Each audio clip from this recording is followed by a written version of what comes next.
ভাঙ্গুড়া উপজেলার কুরবানির ঈদকে সামনে রেখে জমে উঠেছে শরৎনগর গরু ছাগলের হাট।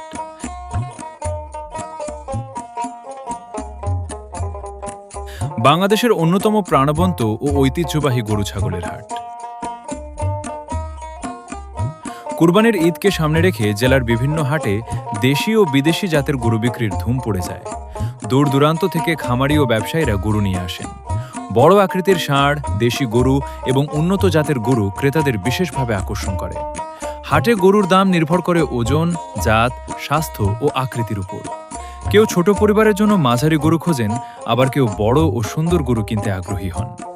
হাটে ক্রেতা বিক্রেতার দরদাম, মানুষের ভিড় এবং উৎসব মুখর পরিবেশ পুরো এলাকাকে প্রাণবন্ত করে তোলে।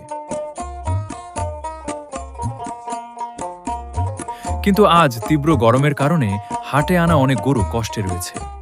গরমে হাঁপিয়ে উঠছে পশুগুলো, তাই গরুর মালিকরা হাত পাখা দিয়ে বাতাস করছেন এবং পানি খাওয়ানোর চেষ্টা করছেন নিয়মিত।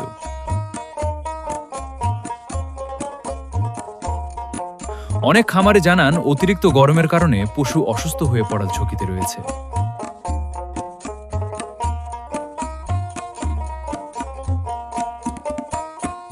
এরপর আমরা ছাগলের হাটে ঢুকে দেখা যায় ছাগলের হাটেও একই রকম ব্যস্ততা। ছোট, মাঝারি ও বড় আকারের ছাগল নিয়ে হাটে এসেছেন গ্রাম বাংলার মানুষ। ছোট বড় নানা জাতের ছাগল দেখতে ভিড় করছেন উৎসুক মানুষ। বিশেষ করে বিশাল আকৃতির ছাগলগুলো সবার দৃষ্টি আকর্ষণ করছে। দরদাম আর কেনাবেচায় প্রাণ ফিরে পেয়েছে হাট। গরু ও ছাগল শুধু কেনাবেচার হাট নয়, এটি গ্রামের অর্থনীতিরও বড় অংশ। গ্রাম বাংলার অনেক মানুষ সারা বছর গরু ছাগল লালন পালন করে কুরবানির হাটে বিক্রি করে লাভবান হন। ফলে কুরবানির এই হাট স্থানীয় মানুষের আয় ও কর্মসংস্থানে গুরুত্বপূর্ণ ভূমিকা রাখে।